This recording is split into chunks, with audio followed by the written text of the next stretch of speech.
Oi, bom dia a todos. Meu nome é Rodrigo.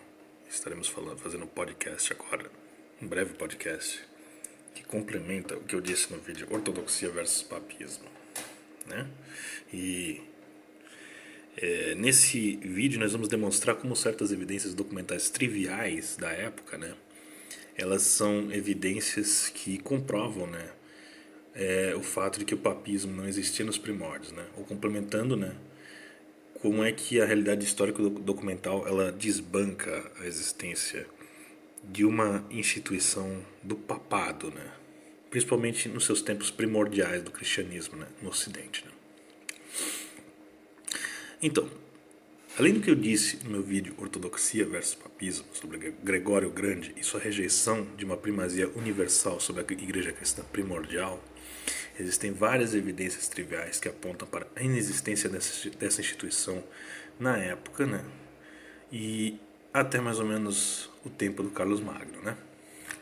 Aí eu estava aproveitando para ler alguns textos de evidência histórica em latim, né? Eu faço isso, né, como um hobby, né? Enfim.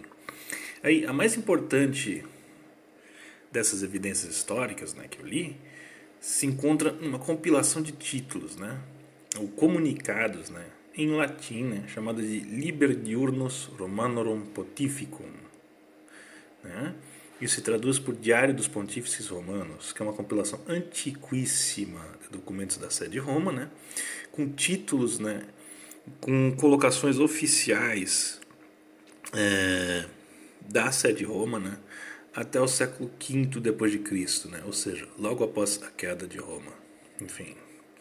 É-me dizer que apesar de haverem cópias legítimas desse livro, né? Dessa compilação, que foram feitas na Idade Média, né? E distribuídas, né? Ou seja, você tem várias cópias, você tem uma cópia que foi encontrada na Itália, você tem uma cópia que foi encontrada numa abadia antiga na França, né? Enfim, dentre outras, né? Elas foram encontradas pela primeira vez no século XVI, né? E mas infelizmente, né, por conta do conteúdo delas, né, a mão pesada da censura papal, né, ela desceu sobre esses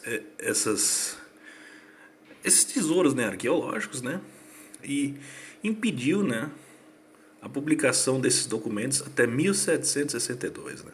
Tanto é que a própria abertura da edição que eu uso, né, em latim, né, ela diz assim que a segunda edição ela foi recusada em mais ou menos na segunda metade do século XVII, né, mas que finalmente conseguiu ser imprimida em 1762, né. E foi feita na França por intermédio de um membro dos jesuítas, né, nesse ano. E tudo isso foi feito, né, pela igreja por questões de propaganda, né. E na boa, se você dá uma analisada, se você dá uma lida no texto, se você sabe latim, né, e se você consegue ver as evidências que esse texto apresenta, é fácil ver o porquê que houve essa censura, né.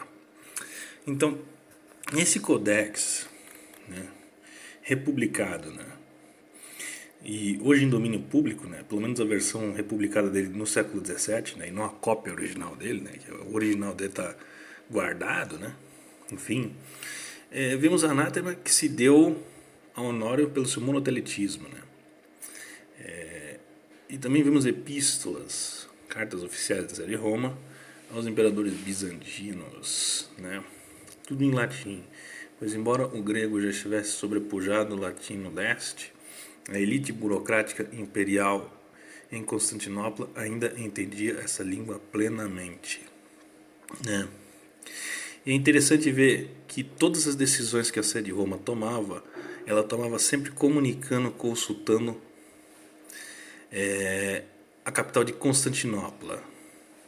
Quer dizer, isso eu digo as decisões mais importantes, né? Como concílios ou a eleição de um pontífice, né?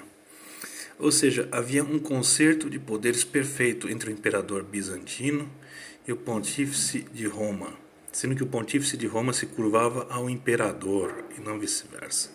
Como vemos, quem convocava os concílios da época eram os imperadores, e o poder de decisão dos concílios era um poder que estava além da sé de Roma. A sé de Roma, várias vezes ela passava decisões, ela passava a visão dela, mas mesmo assim os concílios continuavam e buscavam um consenso mais amplo, inclusive dos imperadores, né, para que eles fossem finalmente decididos, né.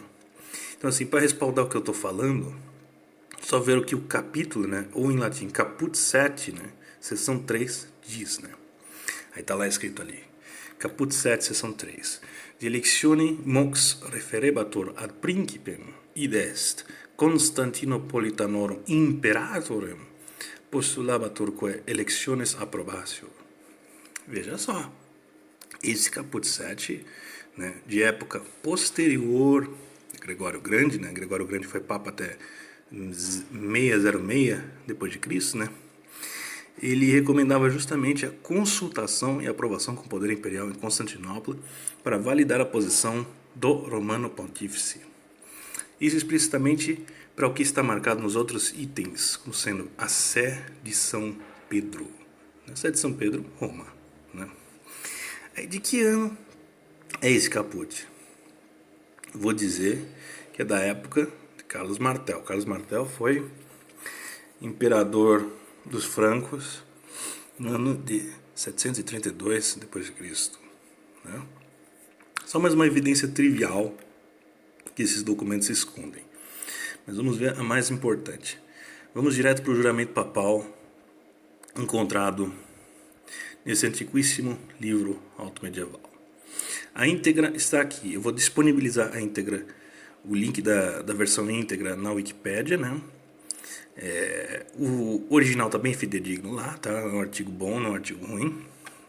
Vou disponibilizar esse link na descrição, né? Está ali, wikipedia.org/juramento papal, catolicismo tradicionalista, né? Só dá uma olhada, né? Eu não vou recitar isso aqui tudo, né? Eu apenas vou focar no essencial. Então vamos dar atenção ao segundo parágrafo. Está escrito em latim, né?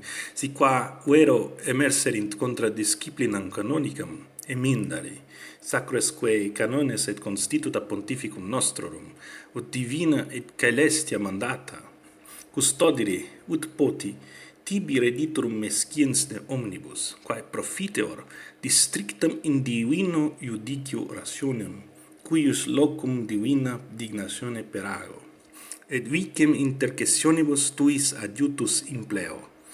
Si praeter haec aliquid agri pressum sero, vel ut pressumatur permissero eris mihi, in illa terribili divini judici.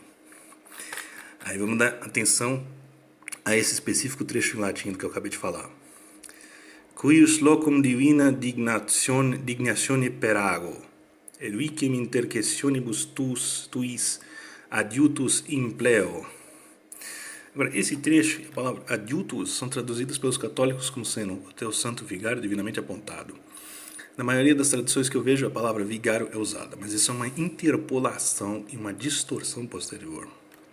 A palavra vicarius Christi, né, perdão, vicarius Christi, né, seria uma pronunciação mais correta no estilo clássico, né? Ou nesse caso, ou só a palavra vicarius, né? Ficaria muito bem se os medievais soubessem o que estivessem fazendo. Mas não era esse o intento deles, né?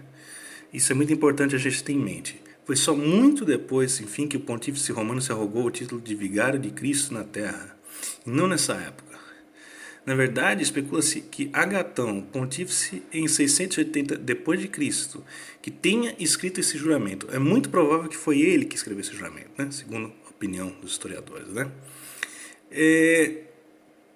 Esse juramento, no entanto, ele é inoperante há muito tempo. Ele foi substituído há muito tempo, né? Ele não passou, né, acho que do século IX ao século X, né? Enfim.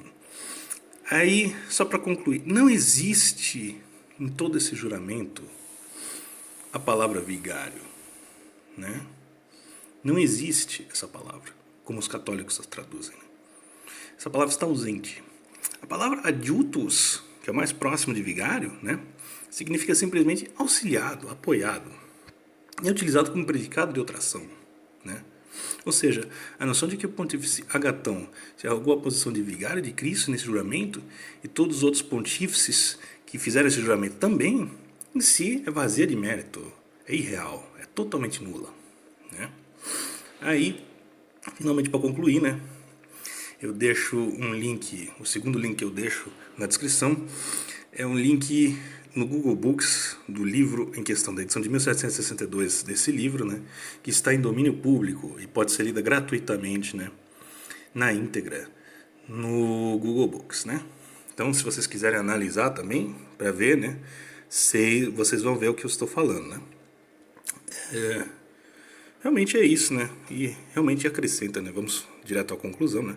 Realmente acrescenta a várias documentações históricas triviais, né? Várias evidências históricas aparentemente triviais que vão se acumulando e vão sepultando essa noção de história, né? Essa visão de mundo que tem por séculos, né? Tentou legitimizar o papismo como instituição.